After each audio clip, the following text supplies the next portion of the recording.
आप सब लोगों को मिलकर के बड़ा आनंद आया और मुझे इसकी कल्पना भी नहीं थी कि इतने सहयोगी हैदराबाद में हो गए।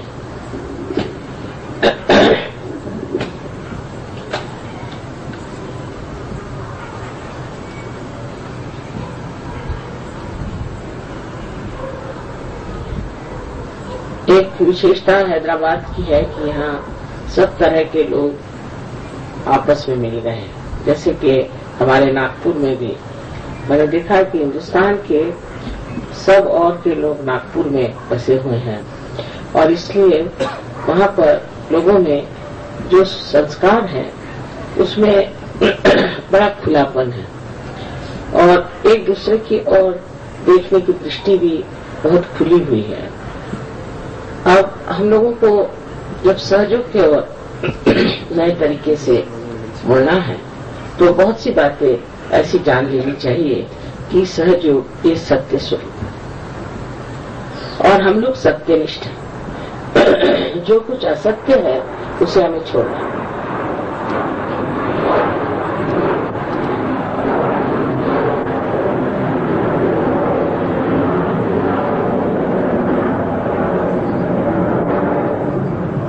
कभी कभी असत्य का छोड़ना बड़ा कठिन हो जाता है क्योंकि बहुत दिन तक हम किसी असत्य के साथ जीते रहते हैं।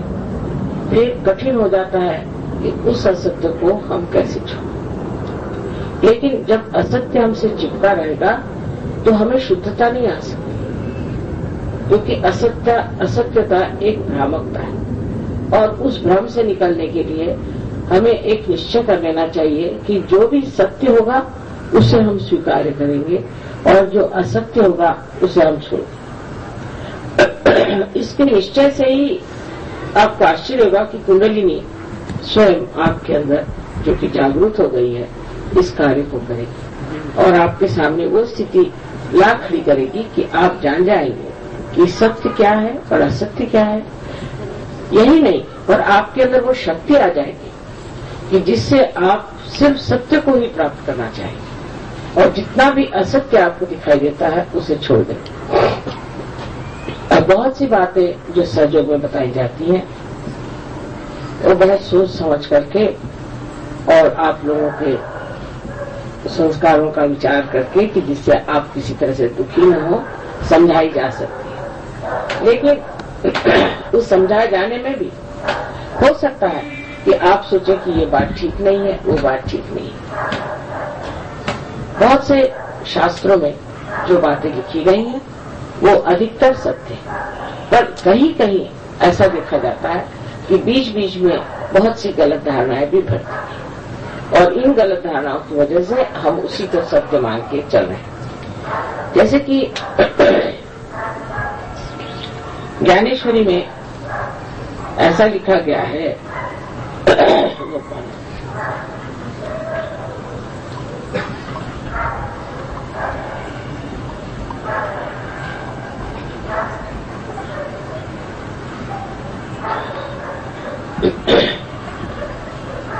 कि जब कुंडलिनी का जागरण होता है तो आप हवा में उड़ने लग जाते हैं और आप पानी पे चलने लग जाते हैं और आपको बहुत सात समुद्र के दूर की बातें दिखाई देती हैं।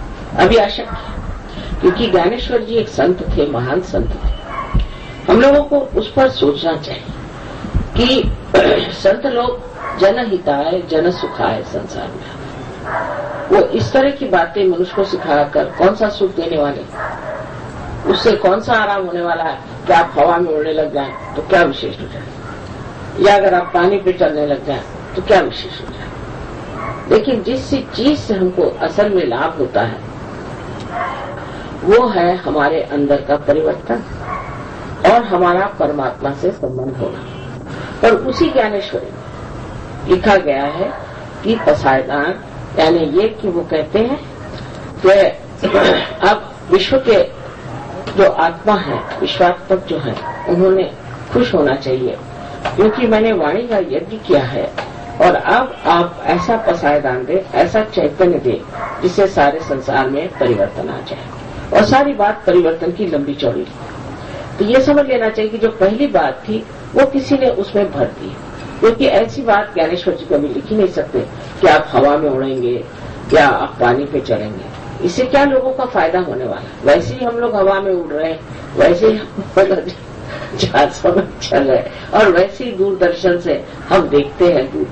इसमें कुंडलिनी की क्या जरूरत है? सो कुंडलिनी से जो कार्य होना है उसको समझना चाहिए। और जिस तरह से भी हर एक ग्रंथ को हम पढ़ते हैं तो इसमें ये सोचना चाहिए कि इसका विचार जो है वो सत्य को पकड़ के है या नहीं। इसी प्रकार हमें गीता में भी हर धर्मशास्त्रों में गलत चीजें मिलती है। जैसे कि गीता में लिखा हुआ कि आपका जन्म जिस जाति में होता है वही आप जाति हो जाते, कभी हो ही नहीं सकता, क्योंकि जिसने गीता लिखी वो कौन थे? व्यास।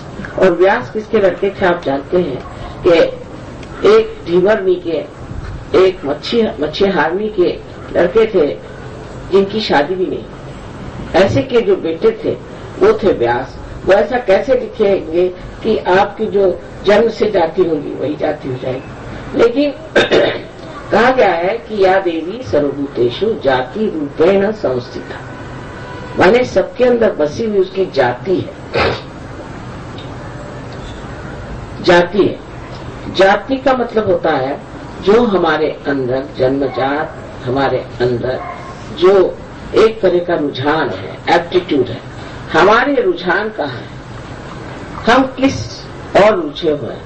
बहुत से लोग हैं जो कि पैसे को खोजते रहते हैं, बहुत से लोग हैं जो कि बड़ी सत्ता को खोजते रहते हैं, लेकिन ऐसे भी बहुत से लोग हैं जो कि परमात्मा को खोजते हैं। जिसकी जो जाति माने जिसका जो रुझान है, इसकी जो एप्टीट्यूड है वो उसके अंदर एक बसी हुई एप्टीट्यूड है। इसका मतलब यह है कि सहयोग में वही लोग आएंगे जो परमात्मा को खोजते हैं, जो ब्रह्म को सोचते हैं और जो इस ओर ध्यान देते हैं कि हमें परम को प्राप्त करना है और दुनियाई चीजों में क्या रखना है। पहले ऐसे ही लोग आएंगे, प्रथम में ऐसे ही लोग आएंगे जो कि वास्तविक में सोचते हैं कि किसी तरह से परमात्मा को प्राप्त कर लें या इस परमात्मा चीज को जान लें या इस आत्मा में हम लोग समा जाएं। इस तरह के जो लोग सोचते हैं, किसी भी वजह से, किसी भी पुस्तक के पढ़ने से या किसी संत साधुओं के साथ रहने से, किसी गुरुजनों के साथ रहने से, जो लोग इस तरह का सोचते हैं पहले सहयोग में आते हैं। इसलिए आप देखिएगा कि सहयोग की प्रगति धीरे होती है और सब चीजों की प्लास्टिक प्रगति है। हजारों आदमी आप पालेंगे कि जो किसी गुरु के पीछे में दौड़ेंगे, लेकिन फिर वो छोड़ देते हैं, उनको कोई लाभ नहीं होता, उनको पैसा ऐसा देते हैं और किसी तरह से ठीक हो जाता है। लेकिन हमको ये सोचना चाहिए कि जो सच्चाई होती है और जो जीवंत चीज होती है वो धीरे धीरे पनपते हैं, एकदम ज्यादा नहीं पनप सकते। आपको अगर एक वृक्ष में फूल लाने हैं तो पहले 1-2 ही फूल आते हैं, फिर 4-5 फूल आते हैं, फिर धीरे धीरे उसमें अनेक फूल आ जाते हैं। तो मनुष्य को ये जब सहयोग की ओर रुझान हो जाती है और वो सहयोग में आ जाता है तो उसको कभी कभी बड़ा दुख होता है और उसे लगता है कि आखिर इतने धीरे धीरे सहयोग क्यों बढ़ती है, सहयोग की प्रगति इतनी धीरे धीरे क्यों। लेकिन उसकी वजह अब आप समझ गए कि ये जीवंत चीज है और इस पे किसी पे जबरदस्ती हम नहीं कर सकते। हम किसी को कहें कि आप पार हो गए तो नहीं हो सकता, ये होना पड़ता है। जब तक ये होना नहीं होगा, जब तक ये बात घटित नहीं होगी, तब तक हम नहीं कह सकते कि ये हो गया। जैसे कि एक हमारे साथ देवी जी थी, वो गई अमेरिका, उनका लड़का आया होनोलुलु से, तो मुझे कहने लगे कि माँ इनको आप पार करो। तो मैंने कहा ये होते नहीं, मैं क्या करूँ, तुम करा दो पार। मैंने जब आपसे नहीं होते तो मैं कैसे करूँ। तो फिर क्या मैंने कहा क्या उसको झूठा सर्टिफिकेट दे दें फिर तो पार हो गया, मैंने उससे क्या फायदा होने वाला। मैंने कहा यही बात, इसलिए ये घटित होना पड़ता है और ये सत्य स्वरूप प्राप्त होना चाहिए। अगर ये नहीं हुआ और कोई झूठ मूठ में कहने लगे कि नहीं मुझे पार हो गया, तो हो सकता और हर आदमी ही पार होगा, ऐसा भी आप नहीं कह सकते। बहुत से लोग नहीं होते हैं, अनेक कारणों की वजह से नहीं हो सकते। किसी को कभी ये लगता है कि ऐसे कैसे हो सकता है। ज्यादातर लोगों में तो ये विचार आता है कि जब कभी हुआ नहीं, उसके लिए इतनी तपस्या करनी पड़ती थी, हिमालय जाना पड़ता था, ये करना पड़ता था, तो अब हमें कैसे हो।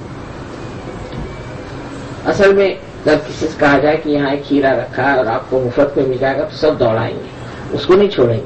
लेकिन जब कहा जाए कि सहज में ही, सस्ते में ही, बगैर कुछ पैसे दिए हुए आपके कुंडली जागृत हो जाएगी तो लोग विश्वास नहीं करते, क्योंकि अपने पर विश्वास नहीं, आत्मविश्वास नहीं, और वो समझ नहीं सकते कि ये समा कौन सी है, ये कौन सा विशेष समा है कि जिसमें ये चीज घटित हो सके। तो हमारे लिए क्या सोचना चाहिए कि हम लोग जो है आज एक विशेष स्थिति में, हम लोगों ने कुंडलिनी का अभ्यास नहीं किया हो, उसके बारे में पढ़ा न हो, लिखा न हो, पर हमारी जागृति हो गई। और जब जागृति हो गई है और हमें आत्म साक्षात्कार प्राप्त हो गया है तो ये सोच लेना चाहिए कि अब सब कार्य जो है वो हम नहीं करने वाले, ये चारों तरफ फैला हुआ जो परम चैतन्य है, जिस परम चैतन्य ने सारी सृष्टि की रचना की है, आज उसी परम चैतन्य से हम एकाकारिता प्राप्त कर चुके हैं। और उस परम चैतन्य का ही ये कार्य है कि वो हमारे सारे कार्य करे। सो हम कुछ भी नहीं कर रहे, हम तो अकर्म में खड़े हैं। जैसे कि आज इसका कनेक्शन है आपका मेन से लग गया, तो मैं इसमें बोल रही हूँ तो सुनाई दे रहा है, इसका उपयोग हो रहा है। उसी प्रकार जब हमारा संबंध उस चारों तरफ फैली हुई परमात्मा की प्रेम की सृष्टि परम चैतन्य से हो जाता है, उस वक्त हमें कोई भी फिक्र करने की या कोई भी तरह की चिंता करने की जरूरत नहीं, सारी चिंता वही करते हैं। उस पर भी मनुष्य जब शुरू में सहयोग में आता है तो वो सोचता है कि चलो ये भी करके देख लें, चलो वो भी करके देख लें, बहुत तर्क वितर्क करता है और सोचता है कि चलो इससे काम बन जाएगा, ऐसे करना चाहिए, और उसी चिंता में रहता है। लेकिन धीरे धीरे वो समझ लेता है कि मेरा करने से कुछ नहीं होता, क्योंकि अगर आप ऐसा सोचें कि मैं करके देख लेता हूं तो परमात्मा कहते हैं अच्छा कर लो, तुमको जो कुछ करना है कर। तो उसको कहते हैं अल्पधारिष्ठ। अल्पधारिष्ठ जो है उसको वो देखता है कि आपने इतना अल्पधारिष्ठ है, चलो इसको कर दीजिए। पर उसके बाद जब धीरे धीरे आप में ये पूर्ण विश्वास आ जाता है कि परम चैतन्य सब कार्य कर रहे हैं, तब अपने आप परम चैतन्य स्वयं सारे कार्य को करके दिखा देते हैं और सब कार्य बनते जाते हैं। उसको स्वीकार करना चाहिए, किसी भी चीज को ऐसा नहीं करना चाहिए कि ऐसे क्यों। अब जैसे बताएं कि कभी अगर हमारा रास्ता भूल गया और हम रास्ते से किसी और रास्ते से जा रहे हैं तो यही सोचते हैं कि इस रास्ते से जाना जरूरी था, इसीलिए रास्ता भूल गया और इसीलिए हम इस रास्ते पर आ गए। फिर कोई सोचता है कि इस तरह से क्यों हुआ, ऐसा नहीं होना चाहिए। कभी कभी बहुत सारी बातें हमारी समझ में नहीं आती है, बहुत दिनों बाद समझ में आ जाती है कि ये होना जरूरी था और इसलिए ये चीज घटित हो गई। तब हम लोग एक तरह से उसमें शांति कर लेते हैं, इत्मीनान कर लेते हैं और यही जान लेते हैं कि जो कुछ भी होना था वो कितने बढ़िया तरीके से। तो कोई चीज हमारे मन के विरोध में हो जाए तो ये नहीं सोचना चाहिए कि परमात्मा ने हमारी मदद नहीं की। परमात्मा ने तो मदद की है कि आपके जो मन की जो इच्छा थी वो ठीक नहीं थी, इसलिए जो सही बात होनी चाहिए वो परमात्मा ने आपके लिए करी, क्योंकि परमात्मा से ज्यादा तो हम सोच नहीं सकते। इस परम चैतन्य के कार्य से हम ज्यादा कार्य तो कर नहीं सकते, इसलिए उसने जो कार्य किए हैं और उसने जो व्यवस्था की हुई है और वो जो हमारे लिए कर रहे हैं और जो कुछ हो रहा है वो सब चीज अत्यंत सुंदर और किसी भी परिश्रम के बगैर सहज में ही घटित हो जाती। बड़ी मुझे आनंद की बात है कि हैदराबाद में आप लोग इतने सहयोगी हो गए हैं। अब सहयोग में इसके दो अंग है, मेरा ऐसा कहना है कि इन दोनों अंगों को संभालना चाहिए। एक तो अंग ऐसा है कि जिसमें ध्यान धारणा आदि करनी चाहिए, घर में अपने व्यक्तिगत रूप से भी हमें ध्यान धारणा जरूर करना चाहिए और हमारे अंदर के दोषों को निकाल देना चाहिए।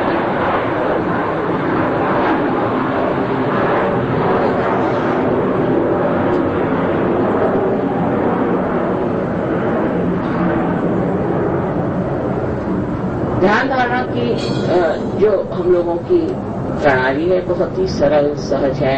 एक सवेरे 10 मिनट, शाम को 10-15 मिनट बैठने से भी ध्यान धारणा होता है। पर पहले अपने अंदर कौन सा दोष है उसे देख लेना चाहिए।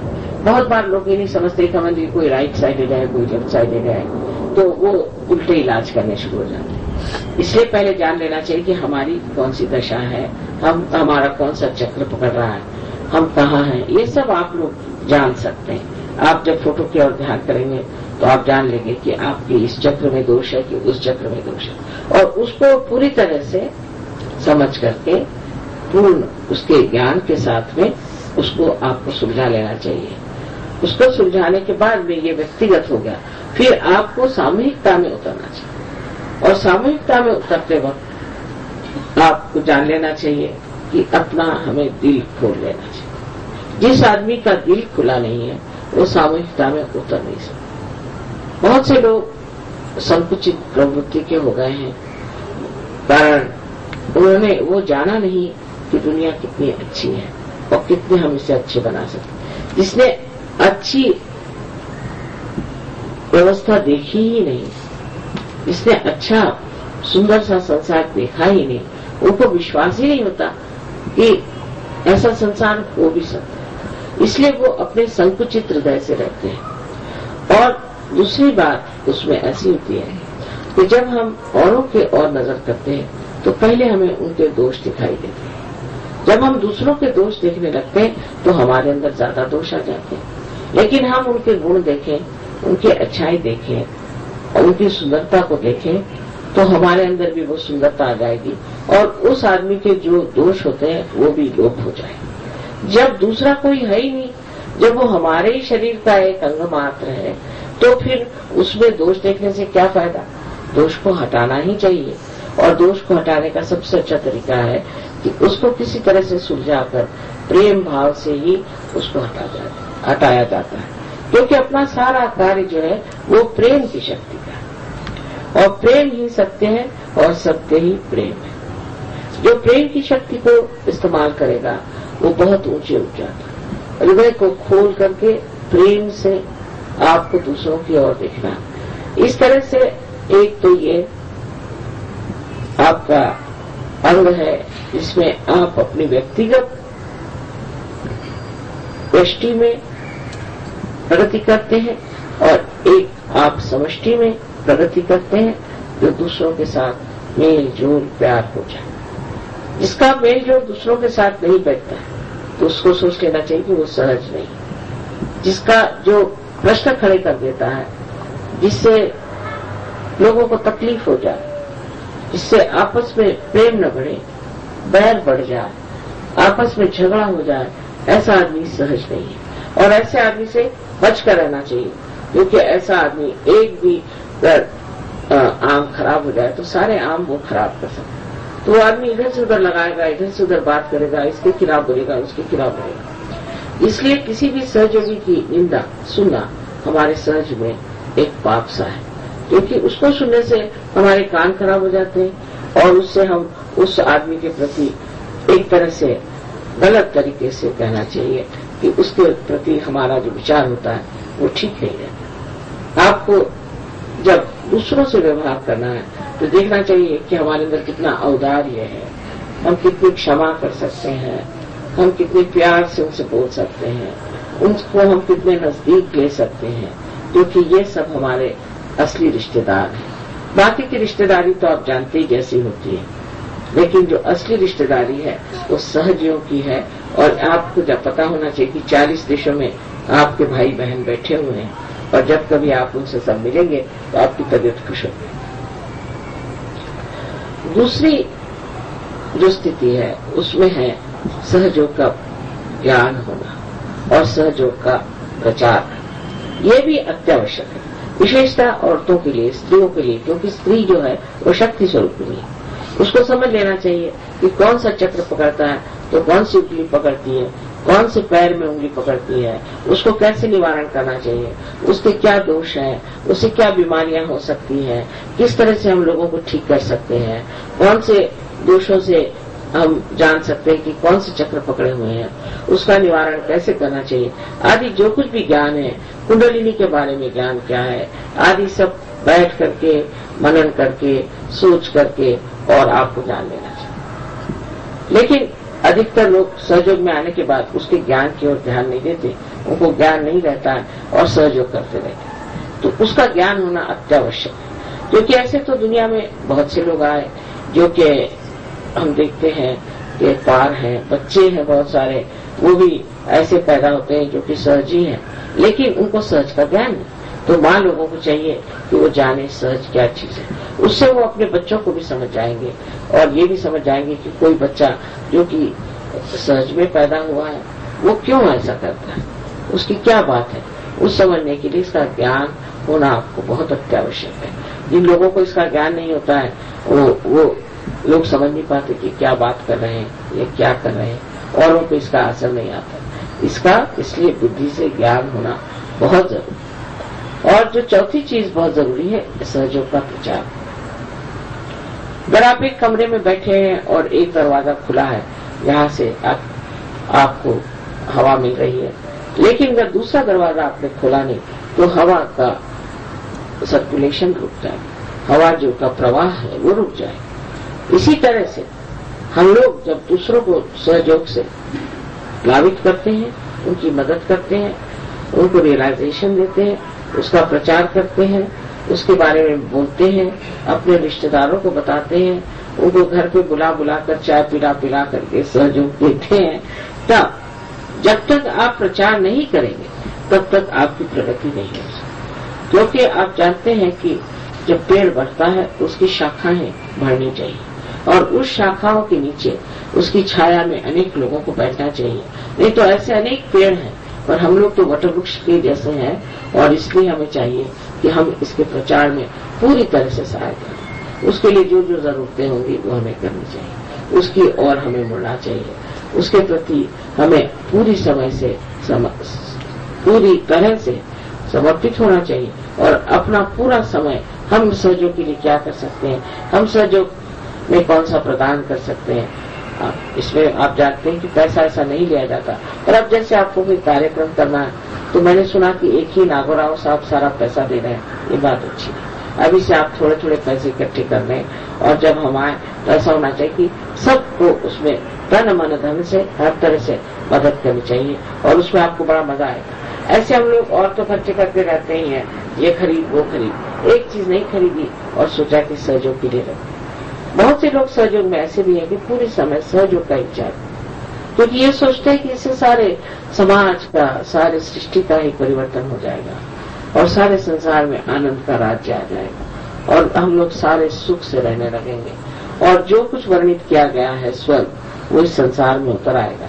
इतने दिव्य और महान कार्य के लिए सब लोग सोचते हैं कि हम इसमें पूरी तरह सम्मिलित हो जाए, लेकिन ऐसे लोग जो सहयोग में हैं वो बड़े ऊंचे पद पर हैं और वो बड़ी ऊंची स्थिति में रहते हैं और इसी में आनंदित रहते हैं कि हम सहयोग में बैठे। उनका बिजनेस चलता है, उनको पैसे मिलते हैं, उनके सारे प्रश्न छूट जाते हैं, कि जो प्रॉब्लम्स है वो हल हो जाते हैं और उनको समझ में नहीं आता कि कोई प्रॉब्लम ही नहीं रहा, ये प्रॉब्लम भी छूट गया, वो प्रॉब्लम भी छूट गया, सब ठीक ठाक। सो इस प्रकार का जो हमारे अंदर जागरण हो जाए और हम सत्य की सृष्टि में उतर जाए, तो अपने आप हम देखते हैं कि कितनी रूढ़ियां और कितने गलत संस्कार हमारे अंदर इतने दिनों से आए और वो हमारे अंदर घर करके बैठे हैं और उससे हमारी प्रगति नहीं हो सकती। तो चाहे कुछ भी हम सोचते रहे होंगे पिछले में, कुछ भी हमारे माँ बाप ने बताया हो, कुछ भी हमारे समाज ने हमें समझाया हो, हमारे ऊपर एक बड़ा भारी उत्तरदायित्व है, जिम्मेदारी है, रिस्पॉन्सिबिलिटी है कि हम ऐसा समाज बनाए कि वो शुद्ध निर्मल हो और उस शुद्ध निर्मल में हमारी धारणा रहे और उस धर्म में हम स्थित रहे। आप सबको मेरा अनंत आशीर्वाद।